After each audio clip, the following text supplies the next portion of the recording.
예, 감사합니다. 오늘 주님 앞에 줌으로 또 현장 예배로 참여하신 모든 분들이 우리 하나님의 특별한 은혜가 같이 하시기를 간절히 바랍니다. 오늘 이 시대를 보면서 우리가 더 마음을 준비하여서 하늘을 사모해야 될 때임을 깨닫게 됩니다. 오늘은 히브리서 11장 4절 믿음으로 아벨은 이라는 제목으로 히브리서에 나오는 11장에 나오는 믿음의 인물들에 대한 그들의 신앙을 살펴보고자 합니다. 믿음으로 아벨은 가인보다 더 나은 제사를 하나님께 드림으로 하나님께 드림으로 의로운 자라 하시는 증거를 얻었으니 하나님이 그 예물에 대하여 정언하십니다. 그가 죽었으나 그 믿음으로써 지금도 말하느니라. 믿음이 왜 중요한가 생각해 보면 정말 신앙이란 다른 말로 바꾸면 믿음이다라는 말로 바꿀 수 있어요. 믿음이 있어야 구원을 받고 믿음이 있어야 신앙생활이 유지되고 믿음이 있어야 이 세상을 승리할 수 있고 믿음이 있어야 우리 죄가 사함을 얻고 믿음이 있어야 주님의 자녀로 영접되어지고 믿음으로 우리는 천국에 갑니다. 그러니 믿음이 얼마나 중요한 것인지는 마치 태양이 없는 하늘 아래 살아갈 수 없는 것처럼 믿음이 없이 우리의 신앙이 유지될 수 없음을 우리는 잘 알고 있습니다. 그러면 믿음이란 무엇인가라고 하는 정의를 생각해 보면 우리가 지난 시간에 살펴보았습니다. 믿음이란 여러분 마음속에 어떤 생각이 드십니까? 지난 시간에 복습이며 요약입니다. 믿음이란 제일 중요한 것을 한마디로 딱 이야기한다면 예수님을 우리 개인의 친구로 예수님에 대한 깊은 신뢰를 누리면서 그분과 교제 즐거움을 누리는 것입니다. 그분의 사랑의 크기를 내 가슴에 담고 그분을 닮아가며 그분을 실망시키지 않는 삶을 함께 살아가는 것입니다. 그래서 성경의 최고의 주제는 예수 그리스도입니다. 그래서 우리가 어느 교회, 어느 교파에 소속되었느냐 그것이 문제가 아니라 우리가 개인적으로 예수 그리스도와 얼마나 깊은 관계와 사귐을 얻는가, 이것이 신앙의 중대한 관건입니다. 이 코로나 시대를 통하여서 특별히 하나님께서 새로운 장을 우리에게 열어놓으셨는데 우리가 드리는 이 예배를 원하기만 하면 누구든지 다 볼 수 있는 그런 시대가 되었어요. 여러분들이 다른 교회는 무슨 설교를 하나, 다른 교회는 말씀을 어떻게 풀이하나, 이런 것을 보려고 하면 어렵지 않게 됐어요. 여러분들이 클릭만 몇 번 하고 단어만 치면 얼마든지 유튜브에서 그 설교의 내용을 들을 수 있습니다.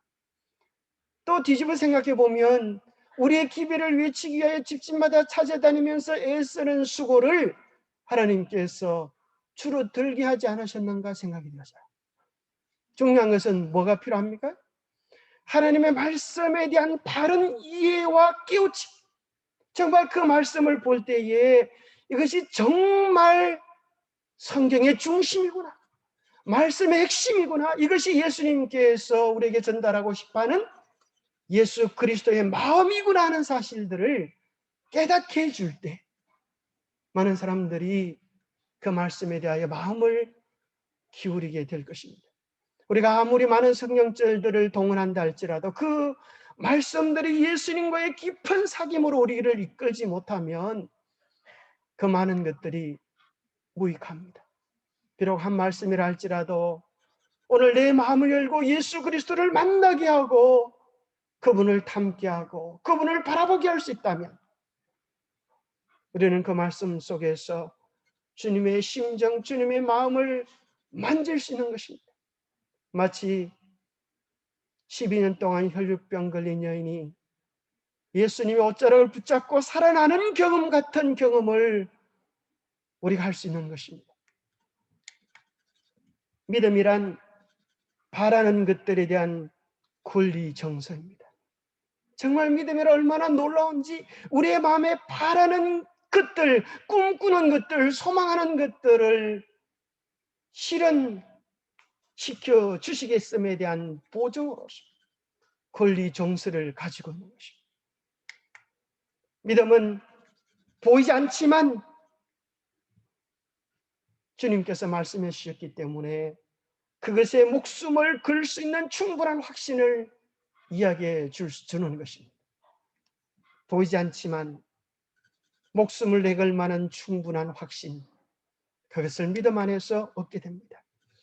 궁극적으로 믿음은 그저 이론이나 논리가 아니라 예수 그리스도를 내 삶으로 받아들이면 마치 밭에 심겨진 씨앗과 같아서 싹이 돋고 꽃이 피고 열매를 맺는 것입니다. 그런 믿음은 삶을 변화시키는 역사로 나타나는 것입니다. 그것이 증거라는 단어로 히브리서 11장에서 표현되어져 있습니다. 우리의 삶에도 이런 믿음의 증거들이 충만하게 되기를 바랍니다. 한 가지 좀 생각해야 되는 질문을 한번 던져보겠습니다. 여러분 한번 손을 한번 들어보세요. 두 가지 중에 한 가지입니다. 이 세상의 많은 문제들은 정답이 둘 중에 한 가지예요. 예스나 혹은 노. 그죠? 0과 1. 이것이 컴퓨터가 복잡한 것 같지만 그 근본 숫자는 딱 두 가지라고 하는 게 참 신기합니다. 우리 인생도 마찬가지 같아요. 인생이 복잡한 것 같지만 궁극적으로는 0과 1입니다. 하나님을 선택하는가 아니면 하나님을 부인하는가, 생명을 선택하는가 사망을 선택하는가 하는 것입니다. 자, 첫 번째 좀 고민해야 되는 질문입니다. 자, 아담은 믿음의 사람이었나요? 여러분 예, 아니요. 정답은 예, 아니요. 자, 예라고 생각하시는 분 손 한번 들어보세요. 그럼 아니요라고 생각하시는 분, 너무 고민을 많이 하시기 때문에 감히 손들 엄두를 못 내신 분들이 많으신데, 예, 우리 정자노님 믿음의 사람이 아니었다고 얘기하셨는데 왜 그렇게 말씀하십니까? 그 여자 말 들어가지고 믿음이 없는 사람으로 판정이 나버렸다고 이제 정자노님은 말씀하시는데, 사실 아담은 깊이 생각해 보면 믿음의 사람이 아니었습니다. 왜요? 믿음이란 무엇인가? 아담은 사실 하나님이 흙으로 지으시고 코에 생기를 불어 넣으셔서 눈을 뜨니까 눈앞에 누가 계세요? 하나님이 계신 것이죠. 믿음은 보이지 않는 것들의 증거인데 아담은 다 봐버렸어요. 그래서 사실은 믿을 필요가 없어요. 믿을 필요가 없어. 바로 눈앞에 보이고 그 증거를 맛보고 누리며 그 안에서 살았기 때문에 믿음을 가질 필요가 없어요. 그저 사실을 사실로 받아들이면 아담에게는 충분한 것이었어요. 그래서 오늘 히브리서 11장은 아담으로부터 시작하는 것이 아니라 아벨로부터 믿음에 대한 이야기를 시작합니다. 왜냐하면 아벨은 직접 경험한 게 아니니까요. 에덴 동산에 들어가 보지도 못한 것이, 그저 누구의 이야기를 듣고 아버지 이야기를 듣고 아버지를 통하여 전해지는 구원에 대한 이야기, 하나님에 대한 이야기를 듣고 그는 아버지의 말씀을 받아들이면서 믿음을 시작하는 것입니다. 오늘 본문 속에서 믿음은 특별히 세 가지의 모습으로 나타나는데, 첫 번째 믿음으로 아벨은 가인보다 더 나은 제사를 하나님께 드렸다 하는 것입니다. 우리가 어떤 제사를 드리는가, 우리가 어떤 예배를 드리는가, 이것이 아벨과 가인의 첫 번째 차이였고, 두 번째는 의로운 자라는 증거를 받았습니다. 우리 예배에 따라서 우리 삶의 전부가 하나님 앞에서 어렵다고 인정되어지기도 하고 때로는 그렇지 못한 경험을 한다고 이야기합니다.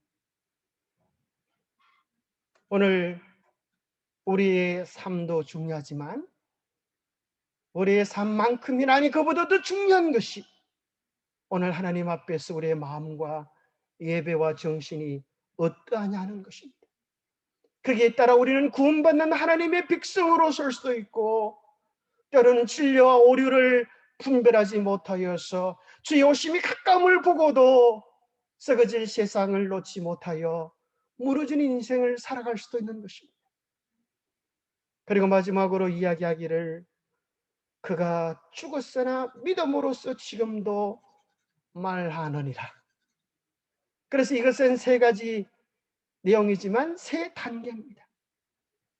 더 나은 예배, 어떤 분은 이야기하기를 더 좋은 것이 아니라 참 예배를 드렸다. 하나는 가짜 예배이고 수준 차이가 아니라 본질적 차이를 보여주는 것이다 이야기합니다. 참 예배를 드리는 자, 그는 하나님 앞에 구원받는 자녀라고 하나님의 백성이라고 인정을 받고 우리가 하나님 앞에 참 백성으로 인정받으면 참 자녀라고 인정받으면 죽어도 죽는 것이 아니라고 이야기해 주고 있는 것입니다. 죽음이 그에게는 아무 의미가 없는 것이 잠자는 것과 같은 것입니다. 눈을 뜨는 그 순간 아담이 처음 하나님을 대면했던 것처럼 눈을 뜨는 그 순간 그는 예수 그리스도의 영광스러운 재림 앞에 서 있는 자신을 발견하게 될 것이기 때문입니다. 그래서 참된 믿음은 죽음을 보지 않고 살아서 증거하는 증인으로 우리를 서게 합니다. 더 나은 제사, 도대체 어떤 제사를 드렸기에 하나님께로부터 그런 인정을 받았는가? 우리는 그 사건이 벌어졌던 창세기 4장으로 달려가 봅니다. 아담이 그의 아내 하와와 동침함에 하와가 임신하여 가인을 낳고 이르되 내가 여호와로 말미암아 득남하였다. 득남하였다라고 하는 이 가인의 뜻은 이름의 뜻은 얻었다 그런 것입니다. 얻었다고 고함을 질렀어. 그건 무슨 말인가 하면 그가 오랫도록 마음속에 기다리고 고대하다가 드디어 그 기다렸던 것을 얻었다는 것입니다. 그러면 하와의 마음속에 무엇을 그렇게 오랫동안 고대했을까요? 그것은 창세기 3장 15절에서 주셨던 그 약속의 실적, 약속된 구원자를 기다렸던 것입니다. 그리고 아이가 울면서 나오는 그 모습 속에서 그는 이제 우리는 구원을 받았다. 이제 우리는 메시아를 얻었다라고 고함을 쳤지만은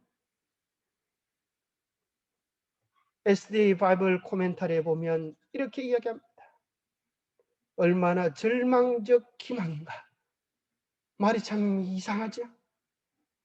희망은 희망인데 무슨 희망이요? 절망적 희망인가. 그들에게 구세주가 될 줄 알았던 인류의 첫 번째 아들이 첫 번째 살인자가 되어지고 마지막 때 일어날 즉 그리스도의 완벽한 모형이 되어져 버리고 맙니다. 바른 말씀이 바른 약속의 기초 위에 서 있지 않은 모든 희망은 절망적 희망이 될 것입니다.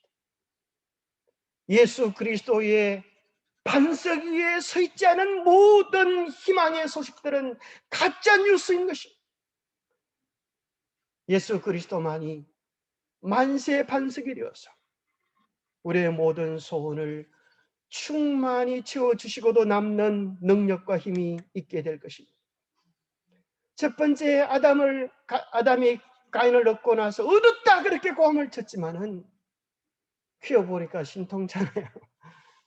이놈 메시아 될 줄 알았더니만 하는 짓도 신통치 않고 꼭 죄를 지은 자기의 죄인된 모습을 보는 것 같이 하여 깜짝깜짝 놀라는 것이요. 그러니 둘째는 애를 낳고 이름을 한숨을 푹 쉬면서 이제 실망했다는 거죠. 허무하다, 한숨이다, 이렇게 이름을 줘버렸어요. 아이고, 자기들은 그렇게 이름 짓는 건 좋지만 애 이름을 그래 놓으면 어떡하려고 이렇게 지었는지 모르겠어요. 애를 부를 때마다 뭐라고 불러요? 한숨아 일어나라. 너는 보면 내가 한숨이 난다. 허무하다는 것이죠. 제가 그래서 아벨이라고 하는 이름을 가지고 좀 쉽게 기억하기 위해서 삼행시를 좀 적어봤습니다. 아마 아벨이라고 하는 이름에 대해서 삼행시 들어보기는 처음이실 겁니다. 제가 오늘 처음으로 공개하기 때문에 여러분은 참 복도 많습니다. 그죠? 여러분, 운을 한번 띄워보세요. 아는 그냥 아입니다. 두 번째, 벨이 울리는구나. 벨이 울리는구나. 이 무슨 벨일까요? 우리 인생의 운명이 다 있다고 하는 것이. 그래서 아벨은 이렇게 이야기하는 것입니다. 이 땅에 존재하는 모든 인생이 다 나만 허무한 줄 아느냐? 너희들도 다 허무하다. 예수 그리스도를 만나지 못하면, 생명을 만나지 못하면 코로나가 문제가 아니라 이 땅에 존재하는 모두는 다 사망의 씨를 그 몸 안에 가지고 있다. 참된 거듭남이 없으면 너희들도 그따가 벨이 울리면 떠나버릴 존재 밖에 지나지 않는다. 그러니 아벨은 우리에게 이야기합니다. 벨이 울리기 전에 주님을 바라보자. 벨이 울리기 전에, 죽음의 종소리가 울려지기 전에 주님을 깊이 경험하자라고 이야기합니다. 그러면서 저는 어릴 때 땅 따먹기 노래가 생각이 납니다. 여러분, 이런 땅 따먹기 노래 좀 해보셨습니까? 땅이 넓어지면 기분이 좋다고, 재산을 많이 가졌다고 땅거리고, 땅이 없으면 기가 죽어가지고 음에 기죽어 그래요. 그러니까 아무리 땅이 많아도 노는 시간은 몇 분이에요? 5분, 10분, 길어야 10분. 벨이 찌르륵, 종소리가 땡땡땡 그러면 선생님 앞에 선생님 앞에 불려와서 앉아 있어야 됩니다. 그러면 선생님은 한 번도 이놈아 네가 땅을 얼마나 많이 땄느냐 이걸 물어보신 적은 한 번도 없어요. 뭘 물으세요? 이놈아 숙제에 왔느냐? 숙제를 안 해오면 아무리 땅이 넓어도 궁뎅이 불타작이 나고, 이게 젊은 사람들은 불타작이 뭔지 잘 모를 거예요. 연세 많으신 분들은 좀 체험을 하시기 때문에 그게 뭔 소리인지 알아요. 아무리 땅이 없어도 숙제를 잘 해오면 선생님이 머리를 쓰다듬어 주면서 이놈이 크게 될 놈이고 이렇게 칭찬을 해주세요. 우리의 인생의 종소리가 언제 들릴지 우리는 아무도 알 수 없는 것입니다. 문제는 주님께서 내게 맡기신 숙제를 우리가 얼마나 잘 감당하고 있느냐 하는 것입니다. 아벨의 삶에도 벨이 드디어 울렸습니다. 내 자신을 온전히 주님께 드립니다. 이것이 아벨의 삶의 고백이었습니다. 그런데 때로 오늘 많은 사람들이 고민을 합니다. 도대체 가인의 제사에 뭐가 문제였기에 하나님은 가인의 제사를 안 받아들이고 아벨의 제사만 받아들이나? 너무하시다. 가인도 나름대로 정성을 다한 것 아니냐? 하나님은 고기만 좋아하시냐? 어떻게 채식에는 관심이 없으시냐? 이렇게 원망하는 사람들도 있어요. 왜 이런 소리가 나오는가 하면 뭘 몰라서 그래요? 하나는 알고 둘은 몰라. 고문맹만하지 앞뒤를 못 보는 거예요. 앞뒤를 잘 가야지. 앞뒤를 조금만 살펴보면 어디에 답이 있어요? 성경에 이미 답이 다 나와 있어. 그런데도 불구하고 사람들은 앞뒤를 살펴볼 생각은 안 하고 창세기 4장에 답이 없네 이렇게 그렇게 하나님이 가르쳐 주지도 않고 그렇게 하실 분이 아니신 것이. 그가 또 가인의 아우 아벨을 낳았는데 아벨은 양치는 자였고 가인은 농사하는 자였더라. 세월이 지난 후에 가인은 땅의 소산으로 제물을 삼아 여호와께 드렸고, 첫 번째 아들은 직업이 농사꾼이었고 둘째 아들은 양을 치는 목동이었습니다. 우리 생각해 보면 목동은 양을 치니까 양을 가져왔고 농사꾼은 농사를 하니까 농산물 가져온 거 아니냐라고 쉽게 생각할 수 있지만 성경은 본문을 깊이 살펴봐야 합니다. 예배는 내 방식대로 드리는 것이 아니라 오늘 본문을 깊이 살펴보면 예배의 장소와 시간과 방법을 하나님께서 미리 공개해 주셨음을 발견하게 됩니다. 이러한 바로 앞줄에 나오는 말씀도 살피지 않고 그저 하나님 너무하시다 그러면 하나님도 답답해 하시는 것입니다. 바로 그 3장에 무슨 내용이 나오는가 하면 예배의 장소에 대한 내용이 나오는데 아마도 이 성경절 속에서 답을 얻을 수 있지 않나 생각합니다. 이같이 하나님이 그 사람을 쫓아내시고 에덴 동산 동쪽의 그룹들과 두루도는 불칼을 두어 생명나무의 길을 지키게 하십니다. 이 말씀을 잘못 이해하는 사람들은 너희들이 이제 하늘에 들어올 수 없어, 천사를 보내어서 불칼로 못 들어와, 그렇게 이야기하는 줄 잘못 오해를 하지만 하나님은 못 들어오게 하시는 분이 아니라 생명으로 들어가는 그 길을 보존하셔서 우리를 초청하시고 환영하시는 것입니다. 바로 이것이 성소의 본질이고 모형이었습니다.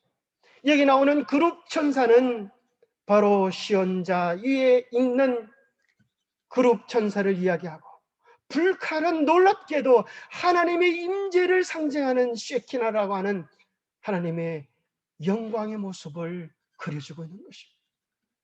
그것은 두렵고 무서운 공포스러운 하나님이 아니라 우리와 함께 우리의 손을 잡으시고 에덴 동산을 떠나와서 우리와 함께 이제 고생살이 시작하기로 작정하신 우리 아버지의 달픈 마음이 그 속에 있는 것입니다. 그래서 아무 곳이나 예배를 드리는 것이 아니라 에덴 동편, 하나님께서 정하신 그곳에서 잃어버린 에덴을 멀리서 바라보면서 그들이 가야 할 소망의 땅을 바라보면서 하나님 앞에 그들의 마음을 드리도록 한 것입니다. 그러면 언제 시간이 있을 때인가? 그 답은 세월이 지난 후에. 저는 이것이 참 놀랍습니다. 이 존 메가드라고 하는 목사님은, 메가드 장군은 아니지만은 메가드하고 이름 똑같아요. 이 성이 존 씨입니다. 존 메가드. 이 메가드 신학 박사인 목사님이 참 그의 책이 이렇게 기록해 놨어요. 우리 교회 목사님이 아닌데 어떻게 이런 영감적인 글을 기록했을까 깜짝 놀랐어요. 저는 저만 아는 줄 알았더니만 이걸 아시는 목사님이 참 많았어요. 세월이 지난 후에 만일 당신이 이 구절을 히브리 원문에 입각하여 문자적으로 해석한다면 그것은 날들의 마지막에라는 뜻이다. 그 당시에도 날들의 묶음이 있었다는 거예요. 그리고 그 마지막 날에 그런 거죠. 바꿔 말하자면 어떤 지정된 시간의 마지막이 제사를 드리는 시간이었다는 것이다. 아마도 하나님께서는 속죄를 위해 특별한 날을 가르쳐 주셨던 것 같다. 왜냐하면 하나님은 질서의 하나님이시오. 가인과 아벨이 와서 그분께 예배할 시간을 정하셨을 가능성이 대단히 크기 때문이다. 참 놀랍지 않습니까? 성경 원문을 통하여 깊이 묵상하면서 이런 걸 깨닫는다니까요. 그러면 그 당시 시간의 묶음의 마지막, 그것은 언제인가? 이것을 알기 위하여 우리는 멀리 갈 필요가 없습니다. 미국에 가서 물어볼 필요도 없어요. 독일로 갈 필요도 없어요. 창세기 3장을 연구하니까 바로 한 장 앞에 창세기 2장에 보면 그 답이 나와 있어요. 천지와 만물이 다 이루니라. 하나님이 그가 하시던 일을 일곱째 날에 마치시니 그가 하시던 모든 일을 그치고 일곱째 날에 안식하시니라. 하나님이 그 일곱째 날을 복되게 하사 거룩하게 구별되게 하셨으니 이는 하나님이 그 창조하시며 만드시던 모든 일을 마치시고 그날에 안식하셨습니다. 분명한 예배의 날로 시간의 마지막 날 제7일 안식일을 하나님이 구별하여서 예배의 날로 성별의 날로 기록해 줬음을 확인해 주고 있습니다. 그러면 예배의 방법이 나올까요? 그것도 창세기 3장 22절에 나옵니다. 멀리 갈 필요가 없어요. 여호와 하나님이 아담과 그의 아내를 위하여 가죽 옷을 지어 입히니라는 이 말씀 속에 아담과 하와가 지금 죄를 짓고 나서 다 벌거벗겨 있어요. 여러분 한번 생각해 보세요. 갑자기 천사가 제주를 부려가지고 그러면 지금 예배를 드리는데 갑자기 여러분을 홀랑 벗겨놔 봐요. 어떻게 되겠어요? 깜짝 놀라겠죠. 정말 창피스럽고 수치스러워서 어디로 도망가야 할지 정신을 못 차릴 것입니다. 하나님께서 죄로 말미암아 빛의 옷을 잃어버린 인류를 위하여, 주위에 떨고 있는 인류를 위하여 가죽옷을 지어 입혀 주셨습니다. 이 가죽옷이란 뭔가? 예수님께서 가죽옷을 지어 입혀 주시는데 이 가죽이라고 하는 것은 반드시 뭘 이야기하는 겁니까? 죽음을 이야기하는 거죠. 죽음의 값이지. 그래서 어떤 짐승인가 하는 것도 우리는 어렵지 않게 찾아볼 수 있습니다. 예수님께서 이 땅에 오셨을 때 요한이 예수님을 보고 큰 소리로 외치렵니다. 보라, 세상 죄를 지고 가는 하나님의 어린 양이로다. 하나님의 어린 양이로다. 양은 가죽을 몇 벌씩 가지고 다니면서 가죽이 필요한 사람들에게 하나씩 건네줍니까? 자네는 이거 입으시오. 자네는 이거 입으시오. 나는 뭐 많으니까 안 입어도 괜찮소 그럽니까?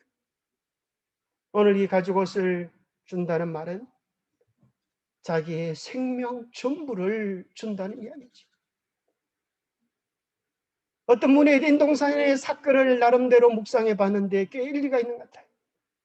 아담과 하와가 죄를 짓고 나무 밑에 숨어 있을 때에 하나님께서 아담을 부르셔서 아담아, 아담아, 네가 어디에 있느냐? 제가 여기 있습니다.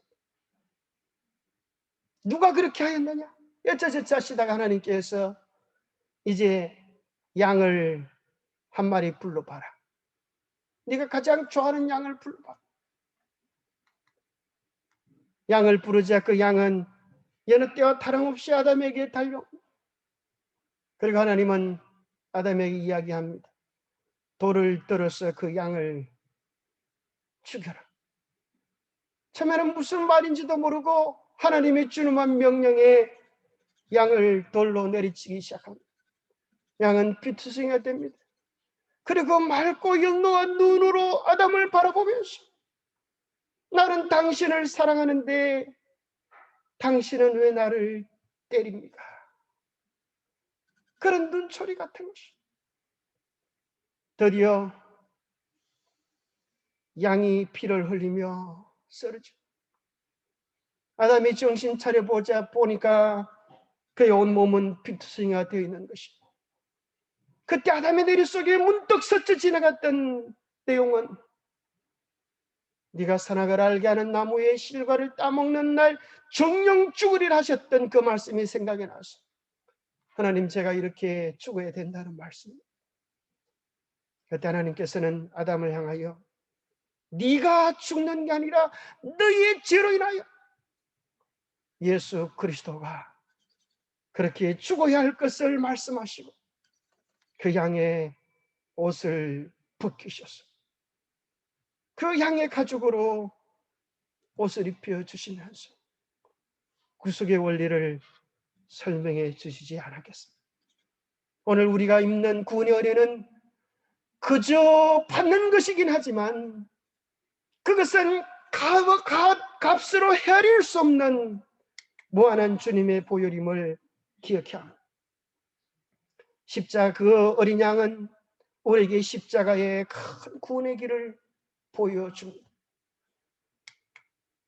아벨의 제사는 한 개인의 속죄를 위한 양 한 마리를 하나님 앞에 드린 것이고, 그 양 한 마리는 그의 모든 죄를 충분히 용서해 주기에 넉넉한 주님의 은혜였습니다. 이스라엘 백성이 출애굽할 때 유월절 양을 잡았습니다. 그 유월절 양은 한 가족의 죄를 속하기에 넉넉한 하나님의 구원의 약속이었습니다. 대속죄의 양 한 마리는 한 민족의 죄를 속하기에 넉넉한 구원의 보장이었습니다. 더 나아가서 갈바리의 어린 양 되시는 예수 그리스도의 보혈은 온 인류의 죄를 속하고도 남는 그 놀라운 하나님의 긍휼과 자비로움이었습니다. 그 모든 것이 함축되어져서 아벨이 드리는 그 양 한 마리 속에 나타나는 것입니다. 그런데 가인의 제사에게는 하나님이 정해주신 다른 것들은 다 있는데 본질적인 부분이 빠져 있었습니다. 가제의 문제점 1, 이렇게 했는데, 여러분 가제가 무슨 소리인지 아시겠어요? 어려운 것입니다. 제가 요즘 하도 축약을 많이 쓰기 때문에 저도 가제라고 하는 걸 만들어 봤는데, 가제가 뭐냐면 가인의 제사의 줄임말입니다. 놀라운 걸 하나를 배우셨죠? 저희들이 어릴 때 이렇게 산에 소먹이로 가고, 또 소는 소대로 놀고 우리들은 놀면서 주로 냇가에 가서 가재를 잡아봤어요. 여러분 그런 거 잡아보신 분 계십니까? 한 손 한번 들어보세요. 도대체 아이고 근데 몇 분 계시네요. 근데 저희 동네에 가재를 갖다 무슨 가재를 하면 그냥 가재를 안 그러고 앞에 뭐라고 붙여요. 무슨 가재를 그래, 이 가재를? 아마 그런 잘 모르시는 모양이에요. 저희가 잡아보니까 이 가재는 별명인데 그냥 가재가 아니고 우리 동네 말로는 거꿀가재라고 그래서 거꿀가재. 그런 소리 들어봤어요? 거꿀가재라는 말은 거꾸로 가는 가재래요. 찌개, 개는 옆으로 가잖아요. 이렇게 옆으로. 근데 가재는 어디로 가요? 앞으로 안 가고 어디로 가요? 뒤로 가요. 거꾸로 가요. 거꾸로. 왜냐하면 뒤에 여기 있잖아요. 여기 지르는 요 똥구멍이 생기는데 요거를 물을 끌어당기면서 뒤로 가요. 얘는. 그래가지고 이제 우리는 별명을 갖다 거꾸로 가재다. 거꾸로 간다. 이걸 갖다 거꾸로를 줄여가지고 거꾸로 이렇게 거꾸로 간다. 이 세 글자로 거꾸로. 거꾸로 가재다. 이랬어요. 그런데 가인의 제사를 가만히 보니까 꼭 누구 같이 해요? 거꾸로 가져같이, 거꾸로 가는 가져같이. 하나님께서 시키는 것을 반대로 하면서 큰 소리는 지같이. 똑 하는 짓이 거꾸로 가져같아요. 첫 번째 가인의 제사에는 뭐가 없어요? 피가 없는 것입니다. 피는 간단한 피를 이야기하는 것이 아니라 예수 그리스도의 보혈의 은혜를 의지하는 신앙적 고백이 없다는 말이죠. 물론 과일의 제사, 또 농사의 제사도 있었습니다. 소재가 그랬고, 또 하나님께서 넷째에는 그 모든 과실을 하나님께서 거룩하게 받으시는 제사가 있기도 했습니다. 그러나 본질적으로 가인은 하나님, 제가 죄인입니다. 그래서 저에게 구속의 은혜가 필요합니다라는 죄인 때문에 고백과 하나님을 의지하는 믿음의 삶이 없었던 것입니다. 히브리서 9장 22절에 율법을 따라 그의 모든 물건이 피로써 정결하게 되나니 피 흘림이 없은즉 사함이 없느니라 하셔서, 죄를 용서받지 못한 죄인은 그 존재 자체가 없는 것과 같습니다. 우리는 신앙의 본질을 때로는 도덕적인 개념으로 이해를 해서 내가 얼마나 선하냐 그렇지 못하냐는 우리 행실로 판가름 짓는 수가 종종 생기는데, 성경은 그것이 더 나아가 본질적인 내용을 다뤄주고 있습니다. 우리의 존재가 죄인이 되어지면 하나님 앞에서 없어지는 것입니다. 없는 존재인 것입니다. 그래서 아담이 동산나무 밑에 숨었습니다. 나는 없습니다. 이런, 나는 없습니다. 그러나 하나님 우리를 구속의 은혜를 통하여 있게 하시고 존재케 하시고 우리에게 생명을 주시는 것입니다.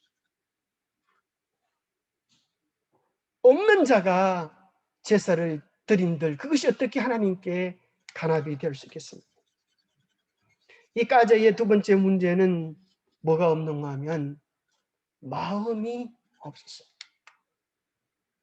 출애굽기 13장 19절, 내 토지에서 처음 거둔 열매의 가장 좋은 것을 가져다가 너희 하나님 여호와의 전에 드릴지니라.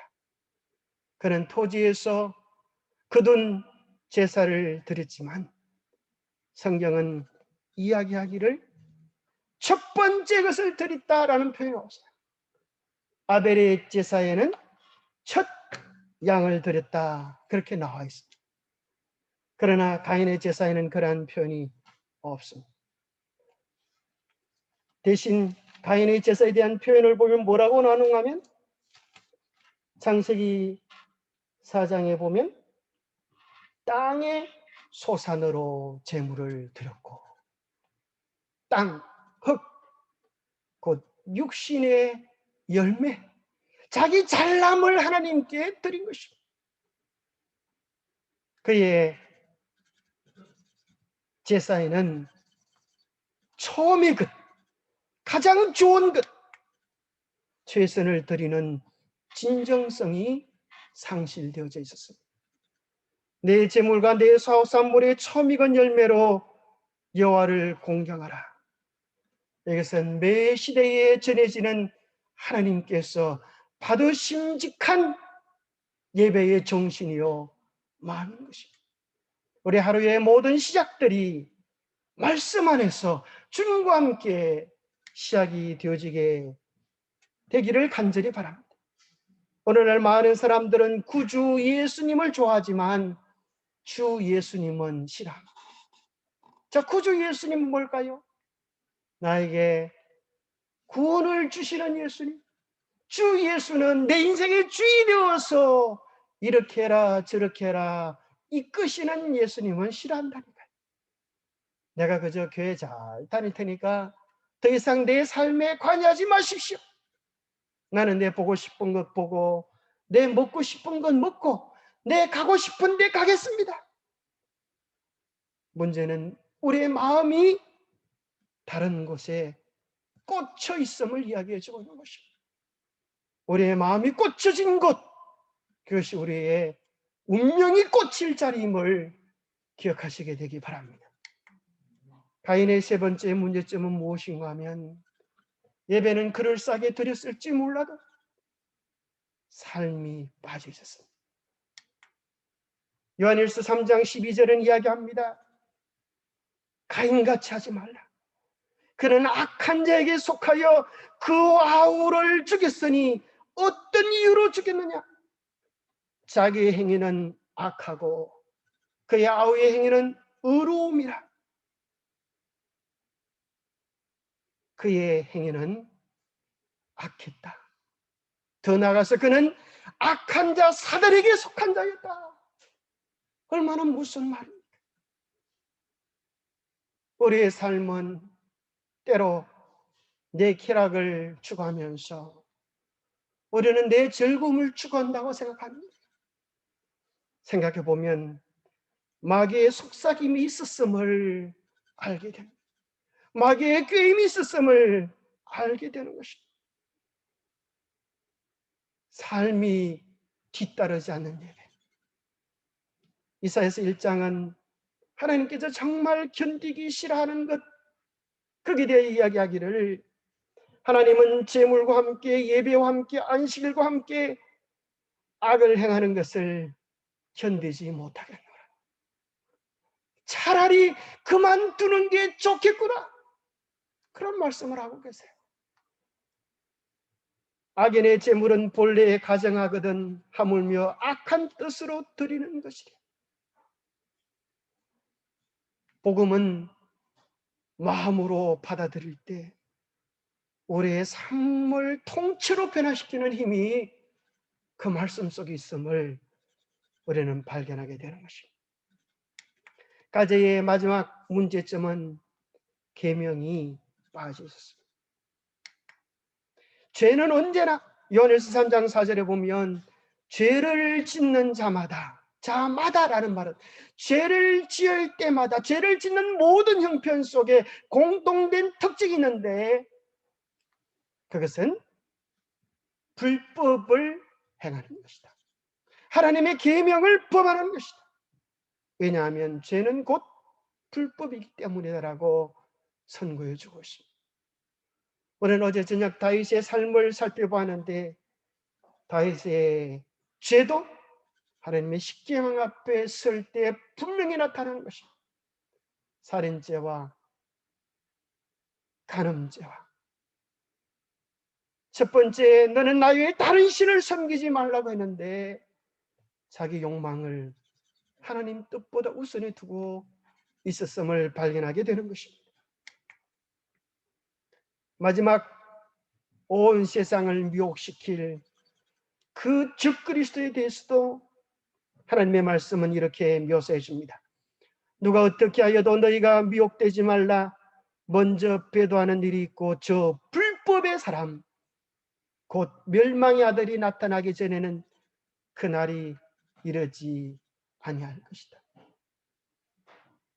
가인이 수많은 핑계를 대면서 자기의 방식을 고집했던 것처럼 마지막 적그리스도도 이 세상에 수많은 유익들을 제공할 것처럼 보이면서 불법의 방법으로 하나님의 계명을 무너뜨리는 방법으로 사람의 계명을 높이게 될 것입니다.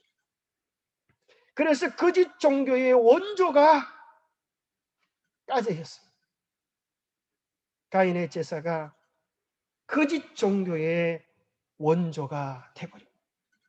그래서 창세기 4장에 나타나는 이 산악의 싸움은 단지 창세기 4장에서 끝나는 것이 아니라 성경 마지막 역사까지 관통하고 있는 두 부류의 사람들의 모습을 이야기해 주고 있습니다.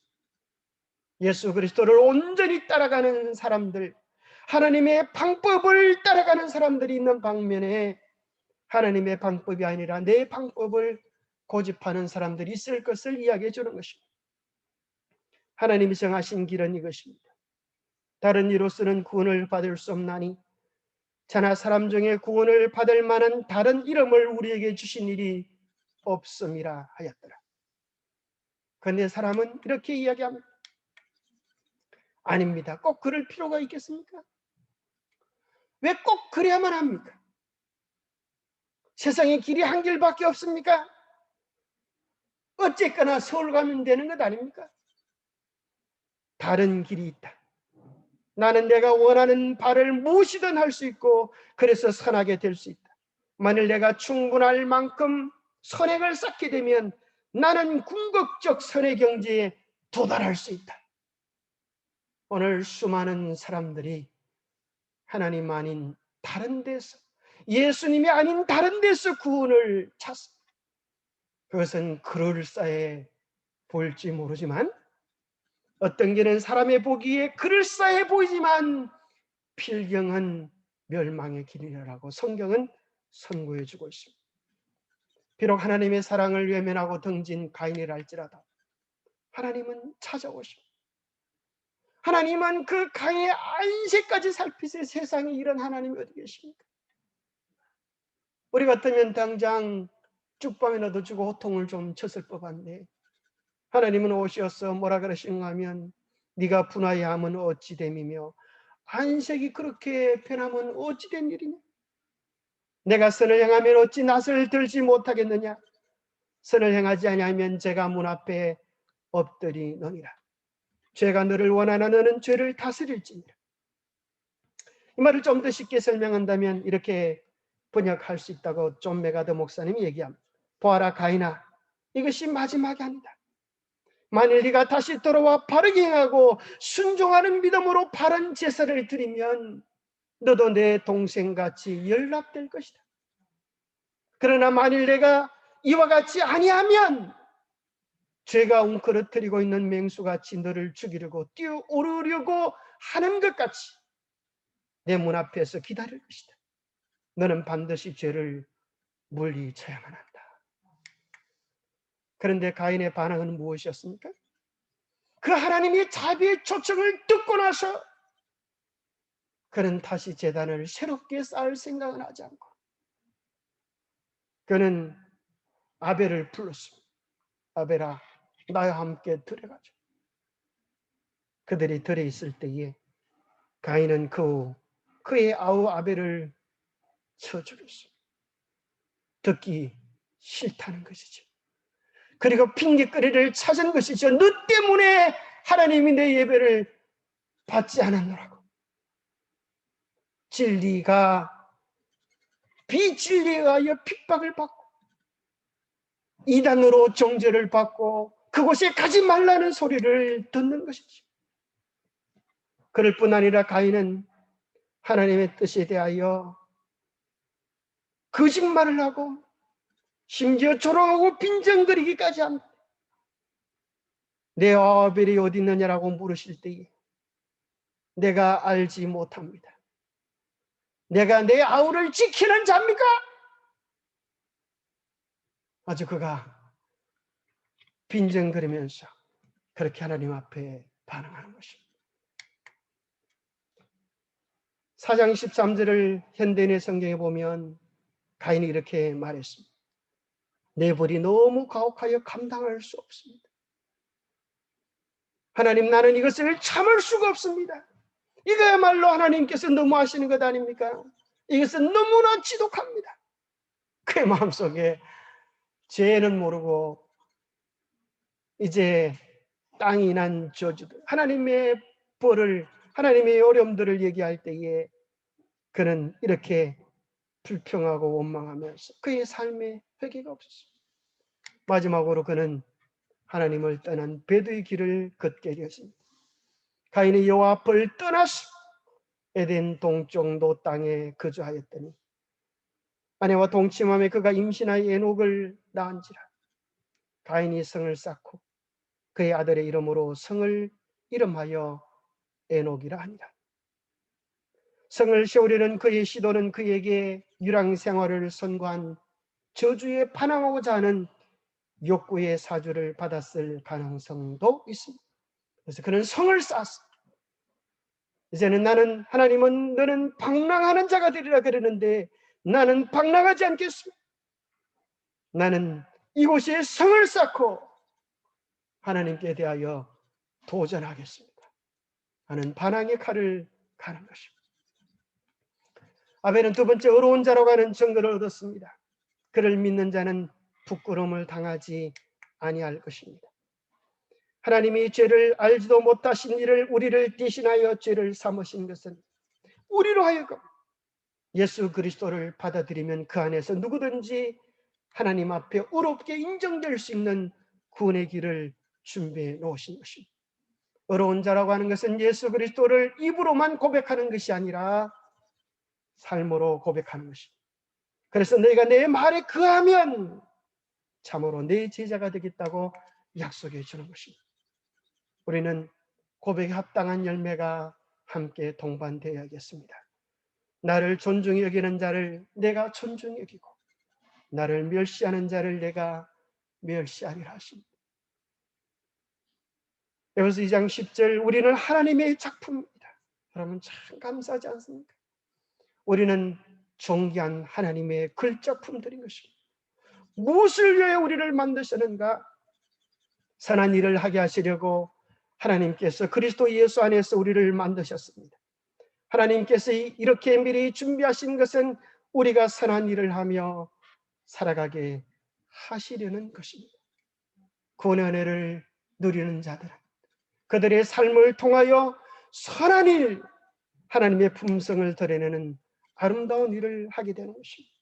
마지막으로 아벨의 삶에 대하여 히브리서 11장 4절은 이야기하기를 그가 죽었으나 그 믿음으로써 지금도 말하느니라 이야기합니다. 제임스 모펫은 이렇게 이야기합니다. 어려운 사람의 생에 있어서 죽음은 결코 마지막 단어가 아니다. 참 멋진 말이 아닙니까? 어려운 자, 예수 그리스도를 마음의 구주로 모신 자에게 죽음은 마침표가 아닌 것입니다. 그런 이야기하는 것입니다. 먼저 그는 하나님께 이렇게 이야기하는 것입니다. 내가 무엇을 하였느냐? 내 아우의 핏소리가 땅에서부터 내게 호소하느니라. 계시록 6장 9절에 보면 죽임을 당한 영혼들이 제단 아래에서 큰 소리로 불러 이르되 하나님 우리의 피를 갚아주지 아니하시기를 어느 때까지 하시겠나이까? 이렇게 순교자들의 피가 호소한다고 했습니다. 그러나 그 순교자의 피는 우리를 복수해 달라고 하는 그런 것이 아니라 팔복에 나오는 것처럼 하나님께서 언제나 영광 받으시기를 탄원하는, 그리고 그 복음을 알지 못하는 사람들이 복음을 깨닫도록 간구하는 그들의 기도인 것입니다. 계시록 5장 14절 13절에는 내가 또 들으니 하늘 위에와 땅 위에와 땅 아래와 바다 위에와 또 그 가운데 있는 모든 피조물이 이르되 보좌에 앉으신 이와 어린 양에게 찬송과 존귀와 영광과 권능을 세세토록 돌릴지어다. 언제나 그들의 관심은 하나님께서 영광을 받으시는 것, 그것이 관심이었습니다. 그래서 스데반도 그가 죽을 때에 이렇게 기도하지 않습니까?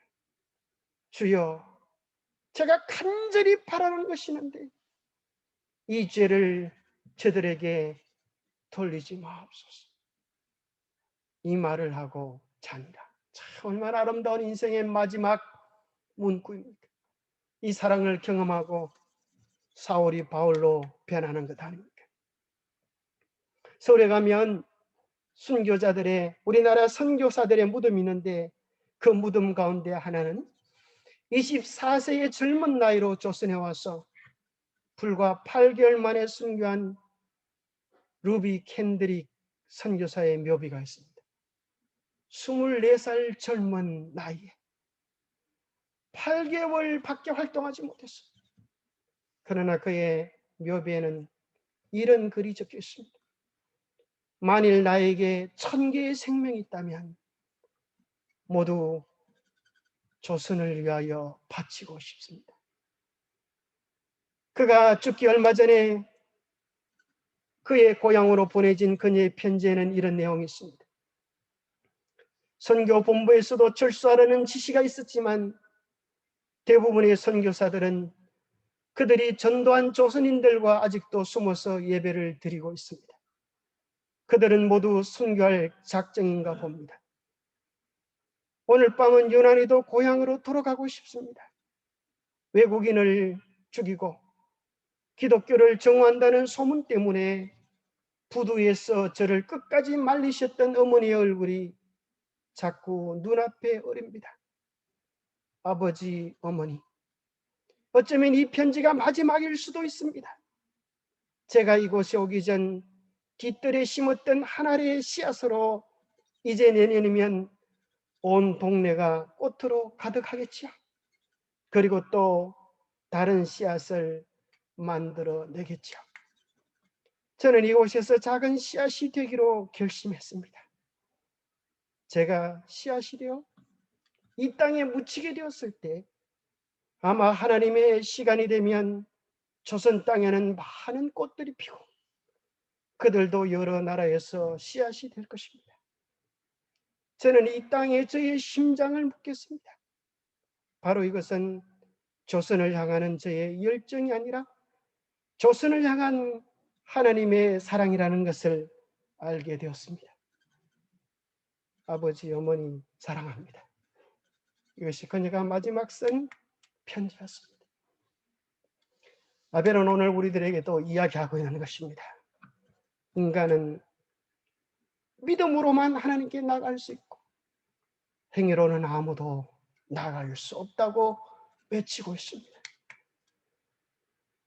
두 번째, 아벨은 오늘 우리에게 말씀하고 있습니다. 인간은 자기 이성을 따라가서는 안 됩니다. 하나님이 제시하신 구원의 길을 바르게 따라가야 합니다. 그것은 곧 복음과 계명입니다. 그것을 무시해서는 안 됩니다. 그것은 둘이 아닌 하나입니다. 머지않아 우리 주님께서 다시 오실 때에 우리 모두에게 이런 말씀을 들려주실 것입니다. 내 아버지께 복받을 자들이여, 나와 창세로부터 어린 너희를 위하여 예비된 나라를 상속하라. 이 아름다운 칭찬을 듣는 우리 모두가 되시기를 간절히 바랍니다. 기도하겠습니다. 하나님 아버지, 우리에게 아벨의 믿음이 어땠는지를 말씀해 주시니 감사합니다. 이 어려운 때이지만 우리가 하나님 앞에 하나님이 받으실 수 있는 더 나은 예배를 드릴 수 있도록 도와주시옵소서. 그리하여 주님의 보혈로 인하여 우리 모두가 의로운 자라는 구원받은 하나님의 자녀라고 하는 분명한 확정을 누리게 하여 주시고 우리의 삶도, 우리의 봉사도, 우리의 생애도 아벨처럼 이 세상을 향한 아름다운 기별이 될 수 있도록 축복하여 주시옵소서. 어떤 어려움과 시련이 있다 할지라도 주님을 향한 변치 않는 사랑으로 우리가 할 수 있는 우리의 삶의 자리에서 최선을 다하여 주님을 드러내도록 우리 모두에게 복 주시옵기를 우리 주 예수 그리스도 이름 모지하여 간절히 간구하옵나이다. 감사합니다. 묵상 기도로 이어지겠습니다.